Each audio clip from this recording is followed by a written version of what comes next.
ठीक हो गए सर। बिस्मिल्लाहिर्रहमानिर्रहीम, अस्सलाम वालेकुम स्टूडेंट्स। जी स्टूडेंट्स, आज बात करेंगे MGT 613 के लेसन नंबर 2 की।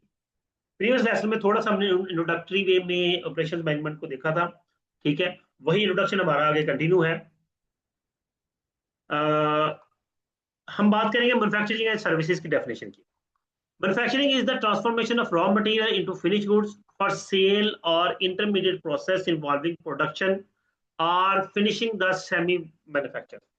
मैन्युफैक्चरिंग क्या है कि रॉ मटेरियल से हम फिनिश गुड्स बनाते हैं या सेमी फिनिश गुड्स बनाते हैं, यानी कि intermediate products, semi finish goods. आप ये बात कर ले, कोई मिसाल ले लें, बाइक की मिसाल ले लें। ठीक है, तो बाइक पूरी डिजाइन करना, यानी कि उसका रिम बनाना, उसके टायर्स बनाना, उसके इंजन को बनाना, हर चीज बनाना और फिर पूरी बाइक को असेंबल करना, ये तो हो गया कंप्लीट प्रोडक्ट, रॉ मटेरियल से लेकर पूरी प्रोडक्ट बनाना। इंटरमीडिएट में क्या आ जाता है कि कंपनी, ठीक है, स्टील से रिम बना रही है। ठीक है, एक्सेस बना रहे हैं उससे सिल्वर से। इंजन डिजाइन और कंपनी बना रही है। ठीक है, तो ये सारी सेमी फिनिश गुड्स बन रही है और एट द एंड असेंबली करके कंप्लीट फिनिश गुड बनाई जाती है। तो ये डिफरेंट मैन्युफैक्चरिंग के स्टेप्स हैं।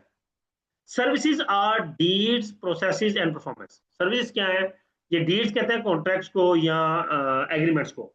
प्रोसेसेस एंड परफॉर्मेंसेस हैं। A service is a time perishable, intangible experience performed for a customer acting on the role of the co-producer। जी, सर्विस जो है वो टाइम पेरिशेबल है, यानी कि जो सर्विस दे रहा है उसी के हिसाब से है।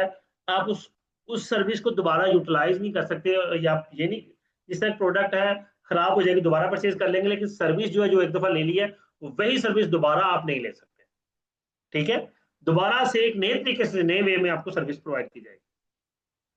सर्विस फर्म्स की डेफिनेशन में आ जाए, service enterprise or organisation that facilitates production and distribution of goods. ठीक है, ये फैसिलिटेट करती है गुड्स को प्रोड्यूस करने और उनको डिस्ट्रीब्यूट करने में।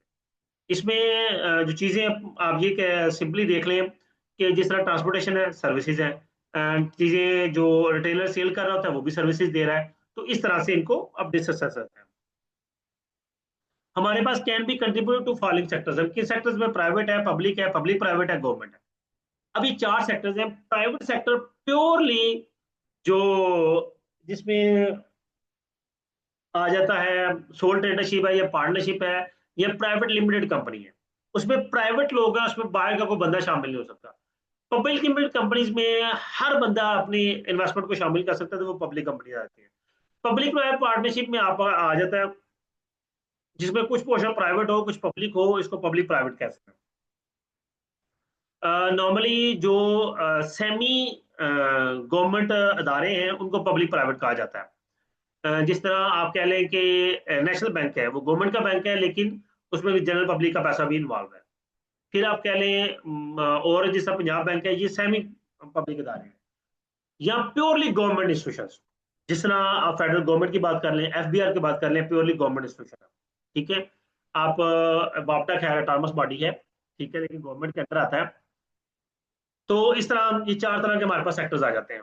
की areas responsible for operational manager. Operational manager की एरियाज में क्या आता है? फोरकास्टिंग है, कैपेसिटी प्लानिंग, शेड्यूलिंग। इन सब चीजों को आगे जाके हमने डिटेल में स्टडी करना है। इस पे मैं कोई डिटेल डिस्कशन यहाँ पे नहीं कर रहा। हमने ये फोरकास्टिंग पूरा एक चैप्टर पढ़ना है, कैपेसिटी प्लानिंग का पूरा एक चैप्टर पढ़ना है, शेड्यूलिंग के चैप्टर पढ़ना है, इन्वेंटरी मैनेजमेंट को हमने पढ़ना है आगे जाके, एम्प्लॉयज मोटिवेशन के हवाले से हमने डिस्कशन करनी है।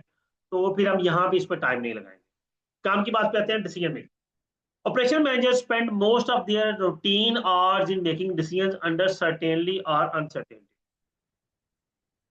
Operation managers spend most of the time of their routine hours in making decisions. ये ऑपरेशन मैनेजर जो है वो स्पेंड करेगा रूटीन आवर्स डिसीजन करने में, अंडर सर्टेन और अनसर्टेन कंडीशन। जी, ऑपरेशन मैनेजर जो है वो डिसीजन ले रहा है सर्टेन कंडीशन में भी, अनसर्टेन कंडीशन में भी। जिस तरह मॉडल्स डिजाइन करना, क्वांटिटेटिव अप्रोच में कितनी प्रोडक्शन करनी है, किस हद तक करनी है, कब कब क्या क्या प्रोडक्शन करनी है, एनालिसिस ऑफ ट्रेड ऑफ्स, ठीक है, कब प्रोडक्शन नहीं करनी या कब प्रोडक्शन को रोकना है, कौन सा सिस्टम यूज करना है, ये सारी चीजें। जी, application models of operation management. Operation models are beneficial. अच्छा, ये हिस्टोरिकल ऑफ GIT काम की बात पे आते हैं जी। जी, प्रोडक्शन ऑपरेशन मैनेजमेंट और न्यूक्लियस इन ऑर्गेनाइजेशन। जी, ये न्यूक्लियस किस तरह है? इसमें जी इंडस्ट्रियल इंजीनियरिंग है, distribution, purchasing, legal, accounting, MS management information system, personal जो एम्प्लॉइज हैं, पब्लिक रिलेशनशिप, मेंटेनेंस, ये सारी चीजें ऑपरेशन में आती हैं। किस तरह से? ऑपरेशन से ही चीजें, यानी कि प्रोडक्शन बन रही है तो वो डिस्ट्रीब्यूट हो रही है, रॉ मटेरियल परचेज हो रहा है, कोई लीगल एक्टिविटीज आती हैं, लीगल इश्यूज आते हैं तो वो भी ऑपरेशन से ताल्लुक है, जो कॉस्ट अकाउंटिंग है उसका ऑपरेशन से ताल्लुक है, मैनेजमेंट इंफॉर्मेशन सिस्टम जो है एमआईएस, ये बेसिकली अकाउंटिंग सॉफ्टवेयर है। उसके बाद यानी कि जो आईटी डिपार्टमेंट है बेसिकली एमआईएस। उसके बाद पर्सनल एम्प्लॉयज जो है ऑपरेशन में काम कर रहे हैं, फिर मेंटेनेंस है, पब्लिक रिलेशंस है, यानी कि एक न्यूक्लियस के तौर पर ऑपरेशंस काम कर रहा है और सारी चीजें उसके गिर्द घूम रही हैं, उसके साथ ही अटैच है। उसके बाद बात करेंगे what is production and productive system. A productive system is defined as a user of resources to transform input into some desired output. Productive system is defined as, इसको डिफाइन किसने कहता है? User of resources. हम resources को use करते हैं किस तरह कि हम ट्रांसफॉर्म करेंगे इनपुट को अपनी डिजायर आउटपुट में, ये एक प्रोडक्शन सिस्टम है। Whereas production system refer specifically to only desired output in the form of products or manufactured goods.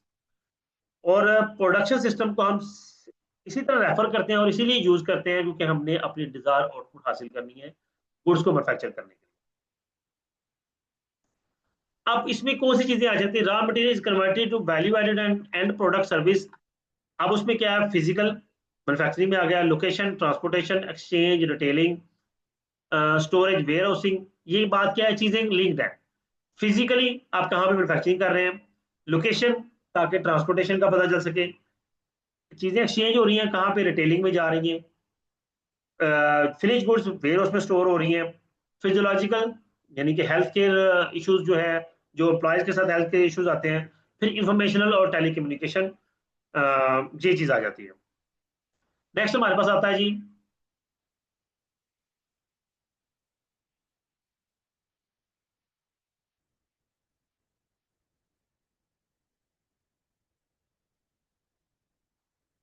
Ji operations functions of organization. The operation function consists of all activities that are directly related to production and goods and services. ये सीधी सी बात हो गई, ठीक है। और यही एक line ही हमारे काम की है कि ऑपरेशन फंक्शंस क्या है? जो प्रोडक्शन गुड्स और सर्विसेज की प्रोडक्शन जो है उससे ताल्लुक रखते हैं। उसके बाद ऑपरेशन एंड मार्केटिंग में आ जाए तो value added refer to conversion of raw material to finish goods. Value addition क्या है? कि आप रॉ मटेरियल को फिनिश गुड्स में कन्वर्ट करें, उसमें एक वैल्यू एडिशन होगी कि वो रॉ मटेरियल था तो अब एक फिनिश गुड बन गई। Value added offer refer to difference between cost of raw material and price of finish goods. और यही वैल्यू एडिशन है कि जो रॉ मटेरियल की कॉस्ट है, जो फिनिश गुड्स की कॉस्ट है, उसमें जो अब वो चेंजिंग आ गई है वो वैल्यू एडिशन हुई है जो कंपनी की तरफ से की गई है। Marketing department assess the customers needs and communicate it to operations. अब मार्केटिंग और ऑपरेशंस का क्या ताल्लुक है? कि मार्केटिंग डिपार्टमेंट कस्टमर की नीड्स को एक्सेस करेगा और उसे ऑपरेशन तक पहुंचाएगा, ऑपरेशनल पीपल तक, और फिर वो उस हिसाब से चीजों को प्रोड्यूस करेंगे। फाइनेंस डिपार्टमेंट का फंक्शन क्या है? Finance function focus on activities that relate to securing resources at favourable prices. हम जो रिसोर्सेज हैं उसमें रिसोर्सेज में हमारे पास ह्यूमन रिसोर्स है, ठीक है, रॉ मटेरियल है, उसके बाद हमारे पास फाइनेंशियल रिसोर्स है। इन सब चीज़ों को हमें फेवरेबल प्राइसेस तक हमें रिलेट करना है, कम्युनिकेट करना है और कंट्रोल करना है। उसके बाद हमारे पास आता है जी हिस्टोरिकल वैल्यू एवोल्यूशन। हाँ, अ, नहीं जरूरत नहीं है जी। सिंपल प्रोडक्शन सप्लाई चेन में सप्लायर्स जिनसे हम रॉ मटेरियल परचेज करते हैं, हम प्रोड्यूसर हैं, फिर डिस्ट्रीब्यूटर हैं, फाइनल कंज्यूमर एक चीज है, खैर कुछ खास नहीं था जी। नेक्स्ट इंशाल्लाह लेसन नंबर 3 में बात करेंगे जी। स्टूडेंट्स, उम्मीद करता हूँ ये लेक्चर भी आपके लिए अंडरस्टैंडिंग होगा। वीडियो को लाइक कीजिएगा, कमेंट कीजिएगा, अपना ख्याल रखिएगा। अल्लाह हाफिज।